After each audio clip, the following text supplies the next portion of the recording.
hace solo unos minutos, empieza con una entrevista con el ministro del Interior. El general de la Policía en retiro, licenciado en Administración con estudios de maestría en Ciencia Política y Gobierno, Carlos Malaver Odías, se encuentra con nosotros aquí en los estudios para hablar de cuál será la política a aplicar, cuál será este plan seguro, cuáles serán estos 4 ejes para atacar el problema más importante, acaso, que hoy por hoy enfrenta nuestro país, que es el crecimiento, por supuesto, de la inseguridad ciudadana y de la actividad criminal. Muy buenos días, Fernando. Buenos días, Mávila. Buenos días a quienes nos escuchan por radio, nos siguen por televisión y por redes sociales. Saludo al ministro Carlos Malaver Odías, que ya está con nosotros, y quiero destacar la importancia de que se haya acá presente para explicar un plan que él quiere que la ciudadanía comprenda, para saber qué se está haciendo y al mismo tiempo explicar algunos logros recientes, como la detención de personas allegadas, más de 20 personas allegadas a uno de los jefes criminales. Estamos hablando de un jefe de una organización compleja, el famoso Monstruo, que esperamos que sea detenido pronto, pero que parece se le ha cercado ya. Así es. Bueno, buenos días, ministro. Muchísimas gracias por estar con nosotros. Mávila, muy buenos días, Fernando. Solamente una pregunta antes de entrar al plan seguro que nos quería presentar, a propósito de una declaración que hiciera el Premier ayer, luego del Consejo de Ministros, sobre la extradición. El cerco al Monstruo pareciera que está bastante ya cerca de su captura.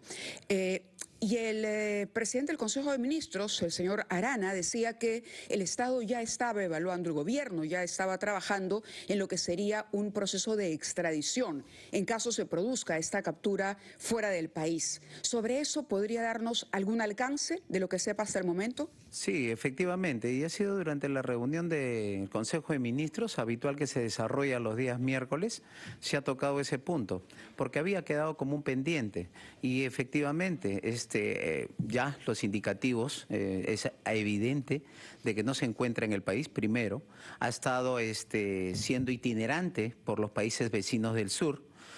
Ha tenido la oportunidad de poder desarrollar esa actividad, toda vez de que debido a las actividades ilícitas en las cuales él se premune de dinero, ha logrado pues corromper autoridades y de alguna manera tiene el dinero para poder ocupar diversos espacios o contratar inmediatamente. Pero estamos atacando con una estrategia diseñada pues por el Comando Institucional y desarrollada por la Dirección Nacional de Investigación Criminal. Y en ese aspecto, como han podido apreciar, se ha dado pues la captura de todo el aparato logístico. Como ustedes sabrán, a diversas organizaciones por historia, a diversas organizaciones transnacionales se les ha atacado por el dinero. Una vez de que, habiendo identificado y poder de alguna manera dejar que esto se abastezca, poder lograr que esta persona pueda, 2 cosas, ¿no? Tener necesidades y no poder satisfacerlas, y la otra también buscando un quiebre y comete errores, ¿no? Claro, lo que es un hecho es que no está en el Perú. Es evidente. Ya inclusive se pronunció la policía de Brasil, ¿no? Por los diversos medios de comunicación. Ministro, buenos días. Usted ha subrayado la palabra de un plan integral y ha hablado de inteligencia criminal, inteligencia de la policía. Felizmente que subraye esos 2 puntos que quizás fueron un poco descuidados en anteriores gestiones. Yo quisiera, para poder comprender la magnitud de las detenciones de ayer, entender cuáles son las actividades criminales a las que estaba dedicada la banda dirigida por este señor alias Monstruo, porque se le denomina los injertos del norte, en referencia a los distritos del norte de nuestra ciudad capital. Yo quisiera saber cuál es el nivel de dominio territorial que había logrado alcanzar y con qué actividades criminales. A ver, lo que se tiene por historia, porque definitivamente cuando uno va a poder atacar a una persona o lo que quiere es tratar de atraparla, tiene que ver todo su historial. El historial delictivo de este sujeto ha ido desarrollando, como cualquiera, ha ido desarrollando primero a cometer actos ilícitos de poca monta en la jurisdicción de Comas, posteriormente ha ido elevando de nivel y ha encontrado pues en el tema de la actitud muy violentista que ha tenido para poder desarrollar estos efectos de causar bastante temor, bastante vulnerabilidad en las personas por estas mismas actividades. Ojo, copia también de este mismo comportamiento criminal que ha venido pues la delincuencia extranjera en estos últimos años. Ello ha generado que él vaya creciendo en diversos aspectos. Primero, desarrollando robos y hurtos de vehículos, posteriormente dedicándose a la actividad del sicariato, ¿no? Cometiendo o ejecutando pues a personas por encargo, y ya viendo que esta actividad no le satisface. Es común, el ser humano busca que escalar, busca que crecer, ya sea en un plano formal o en un plano ilegal, como en este caso. Y eso es lo que ha ido logrando. Entonces, ha copado diversos espacios. Si bien es cierto, en algún momento ha tenido la zona norte, de alguna manera debido al potencial que ha podido tener en algún momento, tanto en armamento, en dinero, ha ido creciendo y ha querido ocupar otras zonas de nuestra ciudad capital. Y es por eso, y se le denomina los injertos, porque efectivamente, vamos a comparar, no, es un poco, quiero para un entender. Las actividades comerciales también tienen algo, o sea, un comparativo, ojo, no estoy hablando que sea lo mismo, pero más o menos ponemos, o sea, hacen consorcios, efectivamente consorcios delincuenciales, empresariales, ¿para qué? Para realizar y desarrollar esta actividad criminal. Y es por eso que en algún momento, discúlpeme, en algún momento ya las actividades se van dejando, ya ocupan cargos, por decir así, de líderes, y van desarrollando la actividad. Quiero contratar a alguien para que me haga el trabajo de sicariato, para que me trabaje algo de las amenazas, para que realice la recepción de cuentas. Entonces van, en pocas palabras, como subcontratando dentro de este mundo y red oscura. Se convierten en estas organizaciones criminales transnacionales, claro, que se comportan al interior como una empresa, por supuesto, con las distancias de lo que supone y del lenguaje de los códigos del AMPA. Pero vayamos al plan que usted venía a presentarnos, el plan Perú Seguro, y 4 ejes que pasarían por la prevención del delito, la lucha justamente contra el crimen organizado, el control territorial y el bienestar policial. Sí, efectivamente. A ver, para desarrollarle cada uno de ellos, con relación a la labor de prevención. Pero en principio, ¿cuándo se lanza ese plan? O sea, ya se está... No, ese plan es la base. Siempre se ha hablado de que este gobierno no tiene un plan. Y efectivamente tiene un plan, pero como todo plan, para poder implementarlo, hay una periodicidad, hay una línea de tiempo en la cual se puede comenzar a lograr los óptimos resultados. Hay que tener en cuenta que tenemos una brecha muy grande de efectivamente, ojo, yo he sido un integrante y soy todavía de corazón integrante de la Policía Nacional, y hemos visto cómo otras gestiones nos han ninguneado.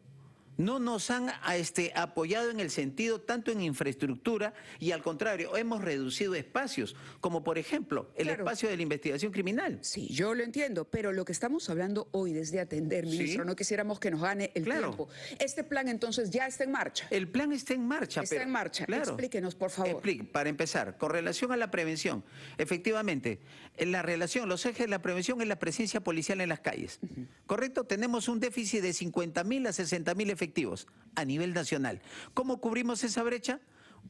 Ojo, hemos tratado de hacer egresos de personal policial de una manera un poco más acelerada, pero siempre cumpliendo con los estándares.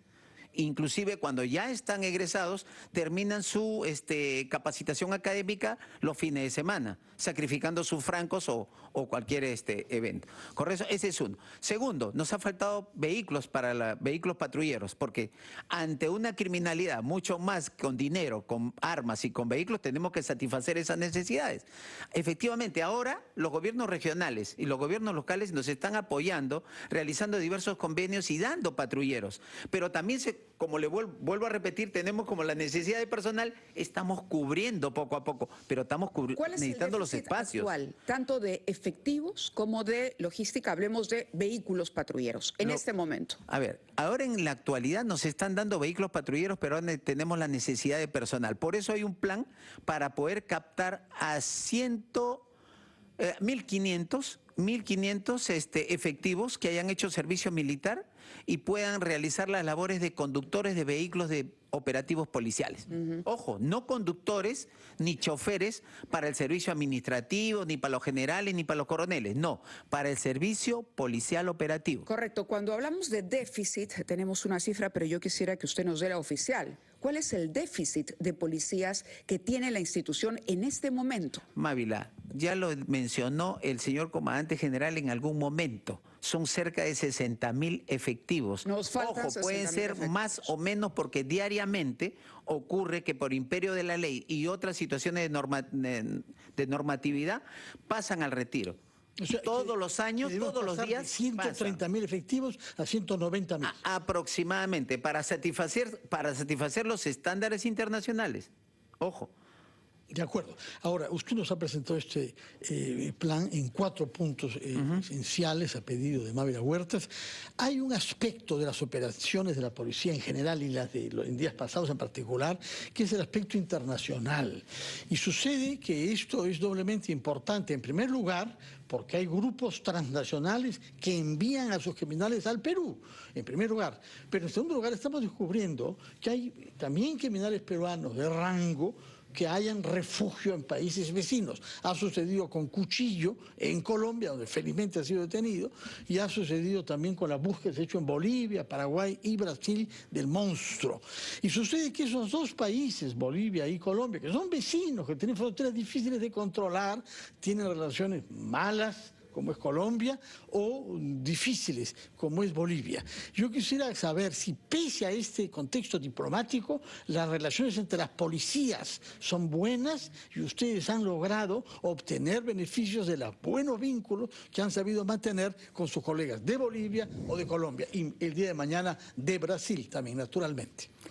Hay gestos, como por ejemplo el poder realizar un viaje a diversos países porque hay reuniones y juntas, por ejemplo, de ministros del Interior que se va a desarrollar en Leticia próximamente, pero debido a las mismas circunstancias que están ocurriendo y porque también hay ciertos eventos que hay que afrontar, como por ejemplo el voto de investidura, estoy delegando ese viaje.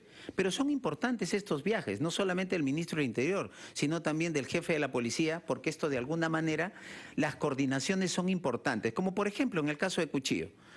El comandante general ha tenido que llamarlo a eso de la 1:30 de la madrugada para que le conteste el comandante general de la policía colombiana.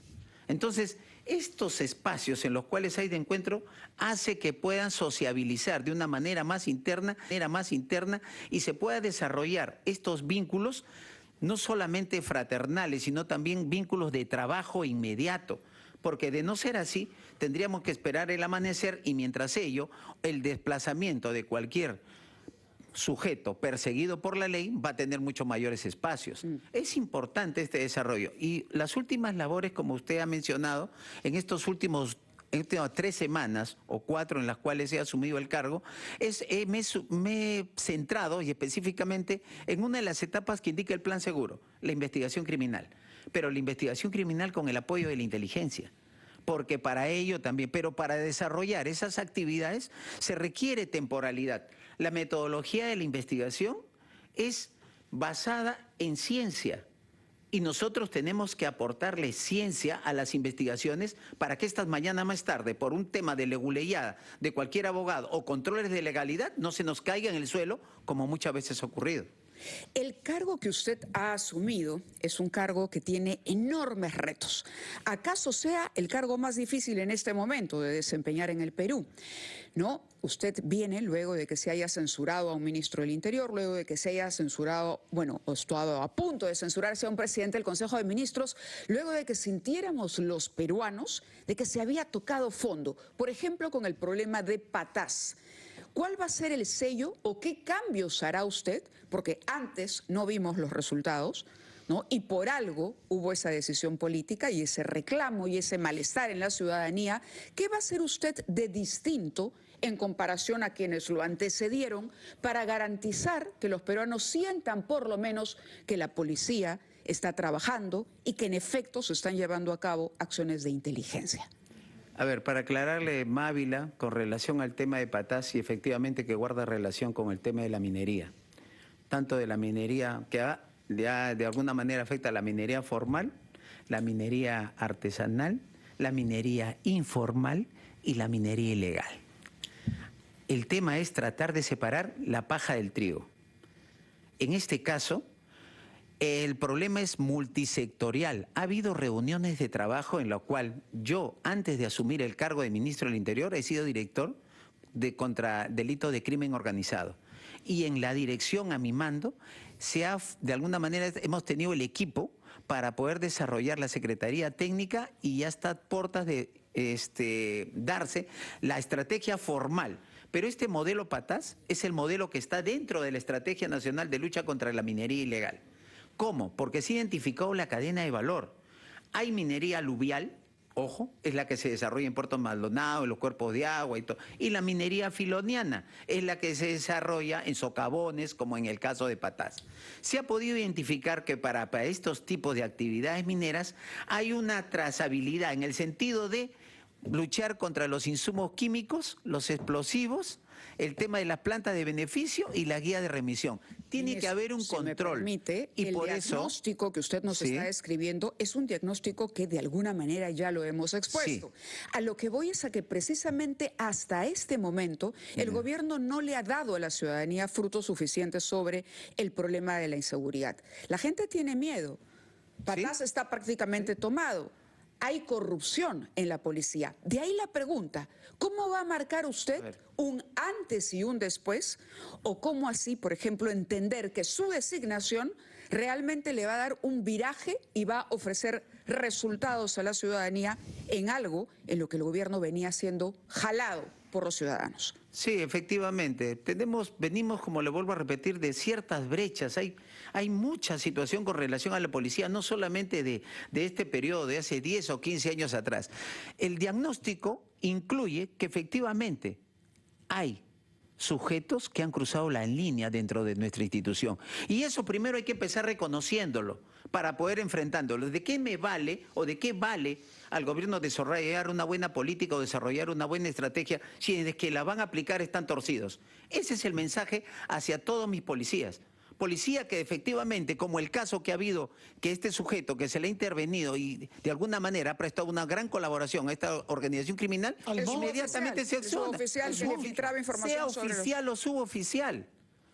Tenemos que ser inflexibles con este tipo de personas, porque, ojo, no miden las consecuencias y de repente en algún momento hasta venden a sus efectivos policiales para que sean emboscados y sean víctimas de estos sujetos, como en algunos casos en sendas investigaciones se está determinando.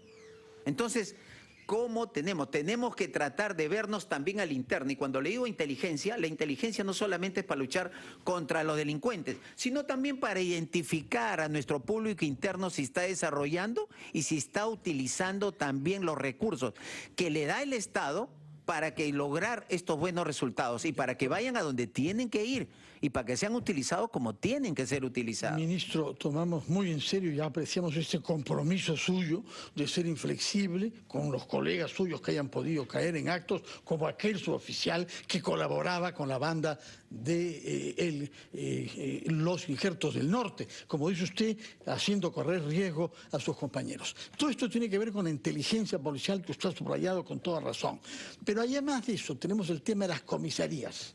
Hay más de 1.300 comisarías en el Perú. Sabemos que muchas de ellas tienen deficiencias de infraestructura, de tecnología, de logística y de capacidad de comunicación. Esta mañana, nuestros colegas han entrevistado al presidente de la Cámara de Comercio de Loreto, quien nos ha dicho que hay comisarías en Iquitos que no cuentan con la posibilidad de acceso telefónico y que en buena cuenta no pueden colaborar en los reclamos de los vecinos. Esto contribuye sin duda a la falta de confianza que muchos de nuestros compatriotas tienen en la institución policial. ¿Qué plan tiene usted para que de una vez por todas tengamos las comisarías que necesitamos y que inspiren confianza? Señor Fernando, no solamente son 1.300 unidades, comisarías, son cerca de 1.506 dependencias policiales que hay en todo el territorio nacional. El diagnóstico relacionado a ellos es que tampoco se puede invertir así tan fácilmente. ¿Por qué? Porque muchos de estos locales policiales no están debidamente saneados. ¿Cómo puede invertir el Estado en estos lugares? Así inclusive el empresariado o no los privados quieran apoyarnos si efectivamente no estamos debidamente, ¿qué le digo?, saneados o inscritos o registrados, ¿no?, en el Ministerio del Interior o en la Policía Nacional, estos locales. Primero, para empezar ello. Segundo, hay que reconocer, sí, efectivamente, tenemos una serie de locales que son antiguos, que son vetustos, que efectivamente no pueden, pero es lo que tenemos. Sobre esa base, ojo, nuestros efectivos policiales desarrollan una loable labor. Ellos saben el compromiso que tienen. Una cosa es tener necesidades y otra cosa es la atención que se le deba dar al ciudadano. Hay una brecha que tenemos por cubrir y por eso el Estado, y felicito la acción de este gobierno presidido por la presidenta Dina Boluarte, en el sentido que ha manifestado que va a ponerle énfasis y va a invertir en seguridad. Ya lo he hablado con el ministro de Economía y en este último periodo que queda de tiempo de gobierno es lo que se va a invertir en seguridad. No solamente en tema de poder captar más policías, en tema de mejorar la infraestructura policial, sino también en tema de tecnología. Tenemos un claro ejemplo, Municipalidad de Miraflores, que está utilizando la inteligencia artificial para poder no solamente tener la cara del sujeto que cometió el delito, sino analiza comportamientos. Entonces, previene la actividad criminal. Entonces, esos espacios se van volviendo seguros. Entonces, ello podría ser replicado primero en las comisarías que están en el centro de nuestra ciudad capital y así poco a poco ir cubriendo. Y ojo, esto nos ayudaría a reducir también esas necesidades de personal que tenemos. Usted habló de crimen organizado, entiendo que además conoce mucho y de cerca el tema de la trata de personas, que también ha crecido y se ha extendido. Quisiera pedirle una palabra sobre ello, pero además preguntarle sobre su lectura, su análisis sobre los estados de emergencia, que se extienden ad infinitum. Y lo otro, las críticas que ha recibido la ley del uso de los chalecos de los motorizados, por su eficiencia o no. Vayamos por partes. Trata de personas, estados de emergencia y esta ley que ha sido duramente criticada porque se considera pues, que a la larga no va a ser una solución a la enfermedad. Con relación a la trata de personas, tuve la oportunidad de ser director de delitos contra la trata de personas y tráfico ilícito de migrantes en el año 2023 y pude identificar qué era lo que realmente pasaba. Y en esa situación, antes de la dación de la ley 32130, que le devuelve las facultades de investigación preliminar a la policía, había que hacer toda una secuela para poder quizás realizar allanamientos o intervenciones, debido a una carpeta fiscal y las investigaciones que efectivamente son muy, ¿qué le digo?, eficientes, por decir así, bastante, pero demoran mucho tiempo. Entonces, ¿qué es lo que pasaba? Encontré un momento en los cuales las mujeres eran víctimas, las mujeres que se dedican a esta práctica, correcto, este trabajo, porque tampoco hay que discriminarlas. Entonces, eran víctimas de muerte o de ataques, correcto, por parte de bandas criminales. Entonces, descubrí que todo se ocurría en la calle. Y dentro de la política también de lucha contra la trata de personas hay tres aspectos: la noticia criminal, la denuncia, que nunca se lleva a cabo porque las víctimas de trata no denuncian por el estado de vulnerabilidad en las que se encuentran, pero el tema de identificar casos en flagrancia. Entonces me enfoqué, prioricé, y con el grupo humano que tuve en algún momento, con los señores coroneles y suboficiales que hay en la unidad, nos enfocamos en los espacios que estaba desarrollando, lo que ellos denominaban las plazas. Entonces, si todo se desarrollaba en la calle, las víctimas estaban en la calle, los tratantes estaban en la calle, los que cuidan las plazas estaban en la calle, y los que venían a dejar los transportistas la dejaban en un momento, era fácil intervenir en la calle porque no necesito ninguna medida, correcto, judicial. Eso fue lo que se aplicó contra las diversas facciones del Tren de Aragua. Facciones, ¿ah? Porque ellos se cuidan bastante, no son tan tontos de mencionar su marca, porque mañana más tarde, ¿qué le digo?, una acción judicial podría de alguna manera atacarlos a ellos que están de repente las cabezas en el extranjero. ¿Qué pasó? Se comenzaron a desplazar de las diversas plazas que había en Lima. Había una gran cantidad, cerca de 60 o 70 plazas donde se desarrollaba esta actividad contra de trata de personas. Pero ante la lucha que se desarrolló contra esta delincuencia, contra estas facciones extranjeras, los peruanos han ocupado otra vuelta estos espacios. Porque hay que tener en cuenta ello. Si bien es cierto, nosotros vamos contra los criminales, vamos y quedan las personas, las víctimas. Y las víctimas se encuentran que en no saber, o sea, las oportunidades, ¿van a regresar a su país sabiendo cómo está? No, entonces, ¿qué es lo que buscan? Han buscado de repente al delincuente peruano que no tiene esta actividad tan violenta y por eso que de alguna manera hay cierto tipo de silencio. Eso con relación a eso, con relación a los chalecos. Ojo, y se han migrado a provincias y comenzaron a desarrollarse en Arequipa. Por eso hubo el año pasado ciertos brotes en Arequipa y también la policía ha vuelto a atacarlos y se han migrado. O sea, son itinerantes para dejar el tema de la trata con relación a los chalecos. Siempre, bueno, mi padre me decía, mejor es hacer algo a no hacer nada. Y efectivamente, esta norma que ha salido con relación al uso de chalecos, siquiera de alguna manera nos puede, ¿qué le digo?, tratar de que haya cierto tipo de visibilidad, identificación. Por ahí salió de que, oye, puedo ponerme otro número, puedo utilizar otra placa. Sí puede, pero la policía va a estar actuando permanentemente y al momento de identificar ya no lo agarra por una infracción, sino simplemente por el tema de falsedad genérica. Entonces, mejor, es una comisión de un delito y le encuentran delito flagrante. Entonces hay que ver, sí, hay que ver cómo nada más, porque ahora sí vamos a hablar, pero es importante porque la crítica también, estados de emergencia sobre todo, enfocándonos además en el tema de patas. Sí. No. Ahora, no vamos a cerrar la entrevista acá porque usted va a tener el compromiso esta mañana de regresar, porque el tema da para extenso, da para que hablemos 2 horas con usted. Pero una palabra, una autocrítica sobre la eficiencia de los estados de emergencia. A ver, los estados de emergencia. Con relación al estado de emergencia, ¿se dan para qué? Para poder desarrollar mejor las labores policiales. Porque, ojo, luchamos contra la libertad de tránsito, inviolabilidad de domicilio y podría facilitar la labor de la policía. Pero tenemos que tener informaciones precisas y es por eso que digo que es importante la inteligencia. Y es por eso que el gobierno de la presidenta Dina Boluarte va a invertir una gran cantidad de presupuesto también para desarrollar la inteligencia. Y en el camino se va aprendiendo.